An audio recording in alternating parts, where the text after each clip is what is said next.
What's up, everyone? So I'm here to do a discussion, review, whatever you want to call it, on the latest chapter of Bleach. I'm actually quite excited because I'm getting more subscribers on this manga review channel, even though no one is, it doesn't seem like anyone's commenting or anything. And so I'm fairly excited about that. I don't know where it's coming from. Probably just YouTube searches, which is, quite amazing. Some of it may be coming from my main channel. Some of them might read manga. Who knows? But this is quite exciting. So I've, as a gift to you, decided to make the time. It's not that I had the free time to do this. I made the time to do a review on this week's chapter. As you guys all know, even if I don't make a video, I still read the chapters. And there's been lots of reactions and predictions that I have missed. Some I've gotten wrong, some I've gotten right that I haven't recorded. But without further ado, let's get started. So this chapter of Bleach, it was a chapter where it was, it's probably the best example of a chapter that illustrates one of the things that this author, Tide Kubo, does very well. And what I feel most of the authors of the manga I read do really well, because they all are, give or take, most of them have some sort of fighting involved.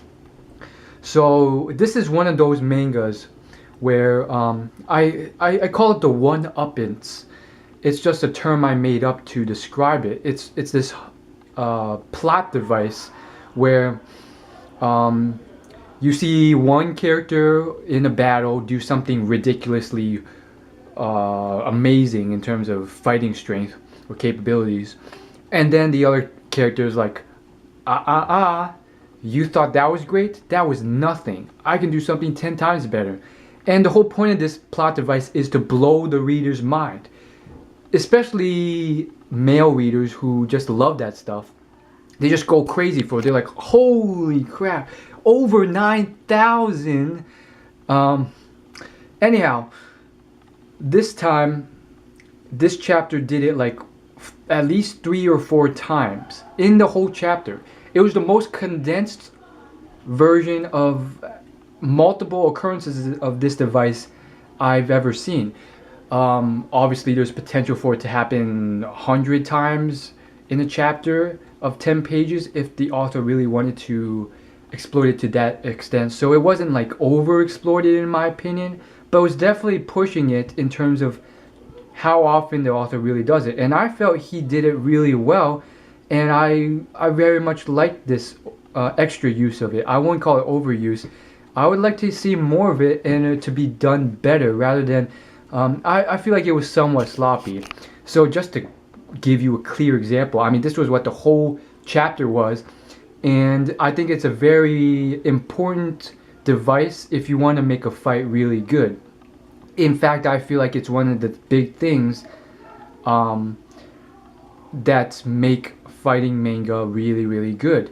Toriko does this, and another thing that's very similar to One-Uppings, which is more like a blow the reader's mind with just something so unexpected and amazing and ridiculous that the reader is just like blown away. That's the term. I don't really have a short term for it. That's the whole description of it is that term, that concept. But anyhow, to be more concrete, here are the examples of what happened. So at the very start of the manga was the first instance of this one-uppings. The monk dude halves this man's strength, or at least he thinks so. And then at the end of the last chapter, the cliffhanger, you see him say,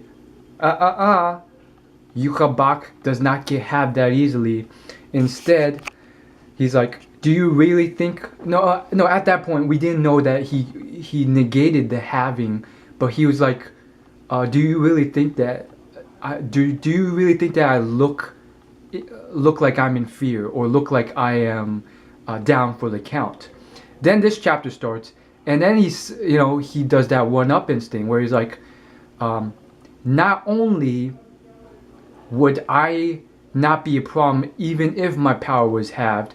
He sort of implies that by saying something like how embarrassing it is for you to be so scared of me that you have to have my power just to have a fighting chance.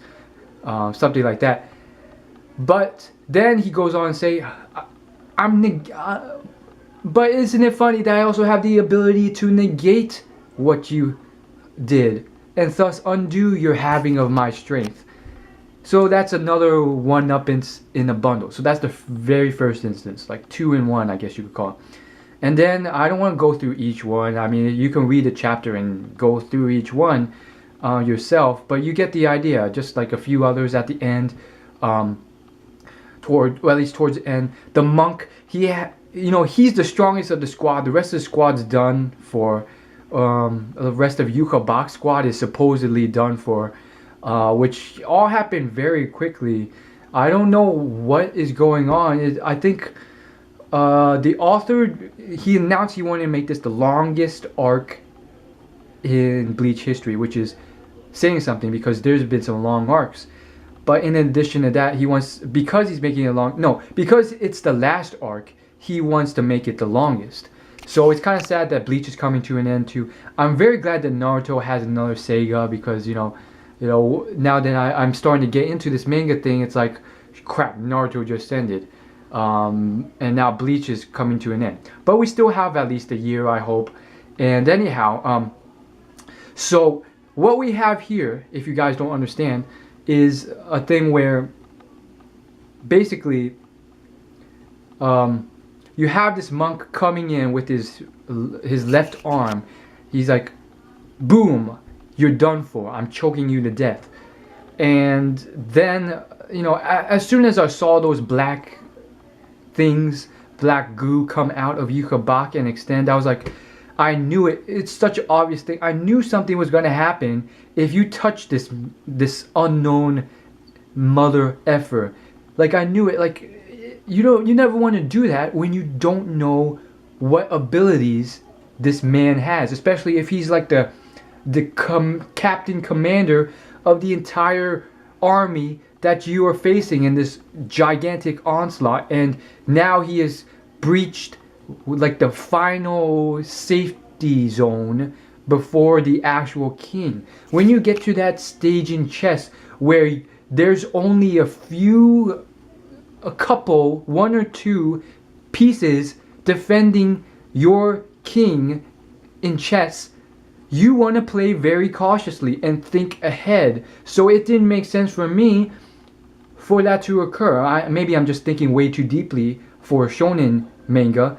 I tend to do that. In fact, I'll talk about the One Piece stuff when I get to it, but it's just like some of that stuff's just unrealistic from a reality checkpoint. It's like in reality, people are a lot more screwed up and they have more screwed up perspectives on life, and you can't just think all fine and dandy like Luffy always does and expect everyone to interact well. There are toxic people out there.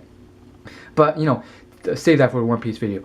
Anyhow, these black stuff come out of him, and it's just like, okay, you have to be really confident to do that.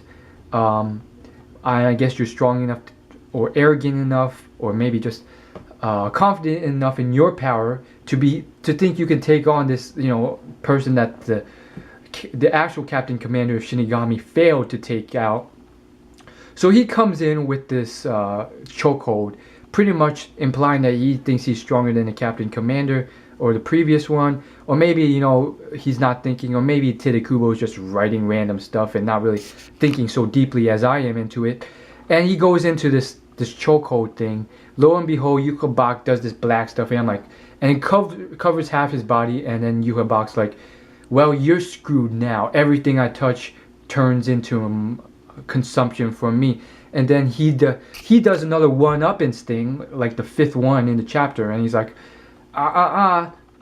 do you think something so simple will stop me? And then he does this thing where he all these veins pop, and then he just like wills the black stuff to go around, and then something strange happens, and he jumps away from Yukabak. You see there's some blood spurting out, and then he takes out his sword, which his Zanpakuto, which turns out to be very much shaped like a paintbrush, a very long Chinese-esque, monk-esque paintbrush.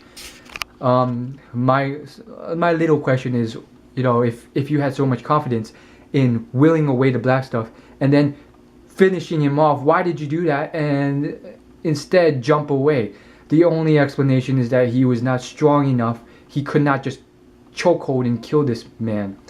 And then, we get to the whole overall perspective of this whole manga universe, and it's just like, what the heck is going on? If this is the afterlife, or whatever the heck it is, then why are people still bleeding to death and dying and scared to death and stuff like that, and killing each other with swords and knives, and then doing all this stuff? And it's very clear that they're able to, deflect bullets and stuff like that, and yet they're still doing like this flying in the air stuff, and it's not like they're that fast. Doesn't make sense. If you can stop a bullet, well, who knows if they can actually stop bullets or get that fast. But in DBZ, they were able to do that pretty early on, and then from there it's just crazy power levels. But again, back on track though. I think the whole thing, it is very interesting. Still, it's very entertaining. And I think one of the, I don't want to call it fallacies or mistakes, but one of the things that turns out has to be done is that, like it or not, they're running out of high-level powered people to continue the plot line further. I mean, Tadekubo sort of, that's one of the fallacies of what I think a lot of manga artists do, which is make up stuff as they go. And I feel like what's happened here is he's fallen into a situation where basically now it's like you have to extend this fight. And okay, he was going to anyways, because this is like the final, one of the final fights. And not really, it doesn't have to be the final fight. He's probably going to come up with more stuff just to make this the longest arc ever. But this is one of the big fights, and out of respect, you have to make it long, and because they should be so strong. Yuka Bak versus the strongest of the squad defending the Spirit King. But again, it's like, how are you going to make this the longest arc ever when now it seems like 3 of the 4 guards are already like down for the count, and then the highest level people guarding Yuka Bak are already down for the count, and it's like Yuka Bak's left, Ichigo's left, the guards left, Spirit King's left, and then there's a bunch of Shinigami left, no Quincy left. It's just like one person versus the world, which is doable but not Bleach-esque, which I don't think, Tadekubo is not very comfortable, in my opinion, doing something like that and performing it well. So I'm predicting he's going to create some new characters on Yuka Bak's side that are just as strong, somehow, in some way. I mean, sure, there's there's a few Quincy left that are pretty strong. The man with the glasses, but is he really that strong, or is he just like a tag along? And there are manga artists who do that well. One evil villain versus the world, like Cell versus all the Z Warriors in DBZ. But if you look at Bleach's history, it's always been a bunch of people versus a bunch of people. All these Arrancar versus all these other people. When Ichigo first invaded Soul Society, it wasn't just Ichigo, it was a bunch of people versus Shinigamis. And on and on. Yeah. Now that I think about, fantastic series so far. In fact, I think I will do, recollection videos on just some of the scenes in Bleach. I'm sure you guys will enjoy those. Stay tuned for those. Yeah, just to sum it all up, it's quite. I'm curious to see what he will do, and I think he's just he does it so well that he will figure out something. I mean, heck, Aizen's still around. Aizen did make an appearance. He decided to reject Yuka Bak's offering of alliance.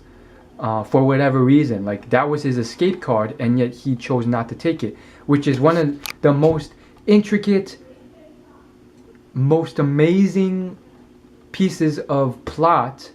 Okay, I'm lying, you know. There's plenty of more intricate stuff out there if you read, like, you know, Shakespeare or Greek stuff. I'll take that back. But it's very interesting when you think about it. It's like, this is a very strong man who's very, very deceptive, who has tremendous power capabilities, who's immortal and thus cannot be killed even though committing all these crimes, so he has to be imprisoned in the worst possible place with all these seals around him. And not long after, you know, this man is, you know, he went in there with, you know, with a smile on his face, ready to sit there for thousands of years for that escape. And that escape comes in like a few years, with Yhwach extending an alliance to release him. And he could have easily done what he always does, you know, smile, play all this role, and then at the last second double cross Yhwach. Yhwach probably is very smart as well, probably knew Aizen would double cross him and does something else too. But that was his escape card, and yet he decided instead to not only reject Yhwach and stay in there with all those chambers and, you know, seals imprisoning him. He plays some sort of spells. He still has some spells he was capable of using despite all this stuff, all this shit that's imprisoning him. He was still able to somehow use something on Yhwach, you know, not only use it, but identify it, use it on Yhwach, and decrease the amount of time he was allowed to stay in Soul Society. Again, read the plot if you don't understand what I'm saying. Remember, Yhwach was like, I should be able to stay longer. This must be Aizen's doing. So, you know, that's it in a nutshell. I don't want to talk for 60 hours because most people don't listen for that long in my videos. So when I get high retention, I would do longer videos. Plus I'm losing my voice and I have other videos to do. So that's it in a nutshell. That's Bleach for you. As always, like, favorite, comment, subscribe. Share this video with people you know will love it, like it. Get them to subscribe. Increase the retention. Leave a comment tell me how long you watched. As always, I'll see you in my next video. Check out my social media. Check out my other channels. Leave a comment and let me know what you think. Very interesting, Bleach. Let's see what happens.